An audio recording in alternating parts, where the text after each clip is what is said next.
Vamos a iniciar hoy una serie de reflexiones teóricas y prácticas sobre el don de la predicación, porque la Iglesia está en una primavera de evangelización y no hay evangelización sin predicación. Necesitamos aprender a recibir la palabra de Dios, a vivir la palabra de Dios y a transmitir la palabra de Dios. Y eso es lo que queremos hacer. Porque aunque la meta está en dar la palabra de Dios, nadie puede dar lo que no tiene. Por eso, cuando hablamos de un curso de predicación o de unas enseñanzas sobre la predicación, se entiende que estamos refiriéndonos también a aprender a escuchar y aprender a vivir la palabra de Dios. Pero esto no puede quedarse en una clase como la que da un profesor. Estas palabras las dirigimos en medio de una celebración, la más grande, la más bonita, la más profunda y la más fecunda que tiene la Iglesia, que es la Santa Misa.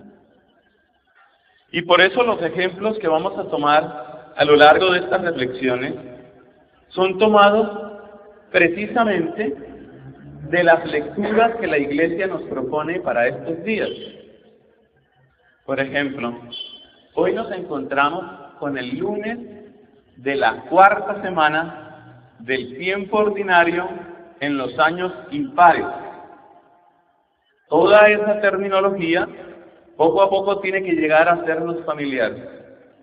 Año impar, tiempo ordinario. Tiempo ordinario tiene 33 o 34 semanas.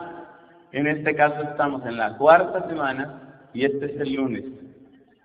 El primer texto ha sido tomado de la carta a los Hebreos y el Evangelio es todavía del Evangelio según San Marcos y lo va a seguir siendo por bastantes semanas. ¿Qué hace uno para asimilar mejor la palabra de Dios? Porque todo predicador es primero un buen oyente.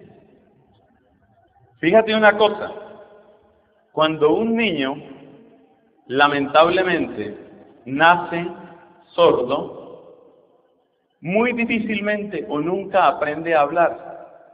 El que no puede oír, tampoco puede hablar. Por eso, preguntémonos cómo oír estos textos. La carta a los Hebreos nos presenta como un discurso sobre la gente que vivió la fe. ¿Qué hago yo con eso? ¿Cómo lo aprendo a relacionar con mi vida? ¿Y cómo pudiera hacer si alguna vez tengo que predicar de esto ante otras personas? Esos son los temas que nos interesan, porque nosotros somos evangelizadores por vocación. La manera más sencilla de mejorar el oído es recordar lo que a nosotros nos hacían nuestros primeros profesores. Realmente aquellos profesores en la escuela primaria, profesores y profesoras desde luego, eran unos héroes. Porque tomar a un muchachito y enseñarle a reconocer las letras y enseñarlo a leer, eso es una maravilla. Pues tomemos el ejemplo de lo que hacían aquellos profesores cuando nos enseñaban a leer o cuando nos enseñaban a estudiar. Y de ahí podemos sacar 3 consejos que son los primeros de esta especie de curso de predicación. Lo primero es, y tal vez será lo más importante de todo, que si yo quiero enseñar el español, yo hablo en español. Cada cosa se lee en el idioma en que fue escrita. Parece la tontería más grande del mundo, pero eso es lo primero y es básico. Cada cosa se lee en el idioma, en la lengua en que fue escrita. La palabra de Dios fue escrita bajo la influencia, bajo el poder del Espíritu Santo. El lenguaje de la palabra no es en primer lugar ni el español, ni el inglés, ni el latín, ni el griego. El lenguaje de la palabra es el lenguaje del Espíritu. Es el Espíritu de Dios el que quiere hablarnos. Es el Espíritu de Dios el que ha querido que estas palabras quedaran aquí escritas y que hoy fueran leídas y que nosotros las escucháramos. Sin el lenguaje del Espíritu, nada podremos entender. Lo primero es leer las cosas en el lenguaje en que fueron escritas. Y la palabra de Dios fue escrita en el lenguaje del Espíritu. San Pablo nos dice en la primera carta a los Corintios: el hombre, por sus solas fuerzas, no entiende las cosas del Espíritu. Para él son una tontería. Necesitamos la lengua del Espíritu. No solamente necesitamos el don de lengua, que se puede tener o no tener, necesitamos el don de la lengua, es decir, el don del lenguaje. Dame, Espíritu de Dios, dame de ti, porque tú fuiste quien inspiró estas palabras, inspírame a mí para entenderlas. Todo buen oyente es un buen orante. Lo primero para acoger la palabra de Dios es pedir el auxilio del Espíritu Santo. Tú, Espíritu de Dios, tú quisiste darnos este texto. Ahora, abre mi corazón, abre mi mente. Es muy impresionante lo que nos cuentan los relatos de la resurrección de Cristo. Allá se cuenta que la gente no reconocía al Señor. ¿Cómo era eso? Yo no lo sé explicar bien. Que se les aparecía a Él y no lo reconocían. Y además, Él trataba de explicarles los textos de la Escritura y no le entendían. Hasta que en algún momento nos dice el Evangelio: entonces les abrió el entendimiento para que comprendieran la Escritura y pudieron entender ahí sí qué era lo que estaba sucediendo. Nosotros, como oyentes de la palabra, tenemos que hacer eso en primer lugar. Abre mi mente. Eres tú, Señor, quien quiere hablarme. Abre mi mente. Abre mi mente. Déjame recibir de tu luz. Déjame recibir de tu gracia. Abre mi mente, Señor. La carta de Santiago nos dice: si alguien está falto de sabiduría, que la pida a Dios, que da sin echar en cara. Que me cuesta mucho trabajo entender. La Biblia es infinita, nadie puede decir que la entiende completamente. Lo importante es que tu mente esté abierta. Y este es el primero y fundamental consejo de todos: pedir el don del Espíritu Santo. Vamos con el segundo consejo. Allá nuestros profesores seguramente nos hacían repetir. Y esto se nota más cuando uno está aprendiendo un lenguaje. Si le enseñan a uno inglés, entonces le dice el profesor: this is a boy. Repitan. Todo el mundo repite: this is a boy. This is a girl. Repitan. Y todo el mundo repite: this is a girl. Y así va repitiendo uno. Y cuando éramos más pequeñitos todavía nuestros papás hacían lo mismo. La mamá usualmente, que es la que pasa más tiempo con el bebé por lo general, le decía una cantidad de cosas al niño. Ma, pa.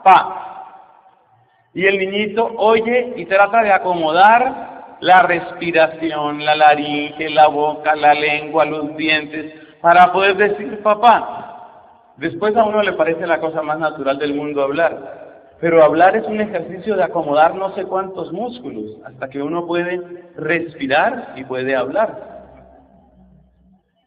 Lo mismo hay que hacer con la palabra de Dios. Usted lee el texto, carta a los Hebreos, capítulo 11, versículos del 32 al 40. Se acaba de leer. Lee el texto. Hagamos el ejercicio. Hay que repetir. Trate usted de repetir. Trate usted de contar lo que ha encontrado, lo que ha leído, lo que ha escuchado. Es sorprendente todo lo que uno pierde de la palabra de Dios.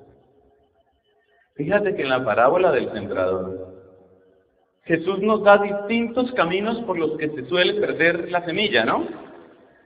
¿Y usted recuerda cuál es el primer camino? ¿Qué es lo primero que sucede? Lo que cayó al borde del camino. ¿Qué le pasó a lo que cayó al borde del camino? Las aves se lo llevaron. Ni siquiera entró en la tierra. Esa parte de la semilla que representa lo que a uno ni siquiera le entró, ni siquiera, como si no se hubiera leído, ni siquiera. A ver, seamos un poquito escueleros.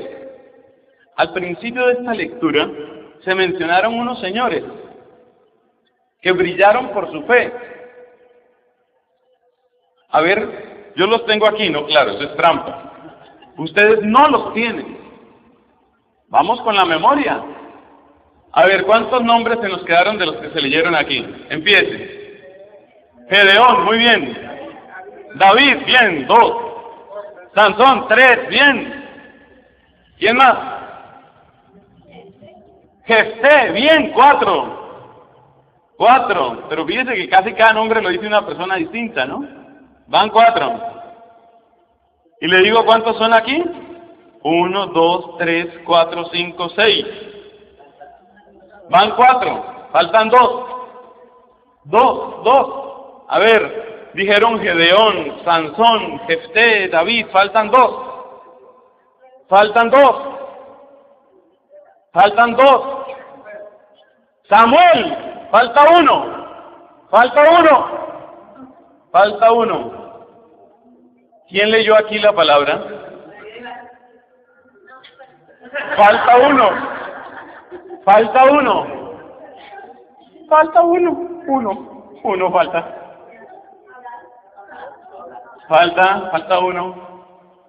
¿Saben qué significa eso, mis hermanos? Que ese pedacito de la Biblia cayó y se lo llevaron las aves. Falta 1. El que faltó es un nombre parecido al que tú dijiste. No estabas lejos del reino. Tú mencionaste a Débora, que en el libro de los jueces está junto a Barak. Barak, ese fue el que faltó, no era fácil. Es un ejercicio interesante, y cuando uno hace ese ejercicio se da cuenta de que hay muchísimos detalles a los que no les ha puesto cuidado.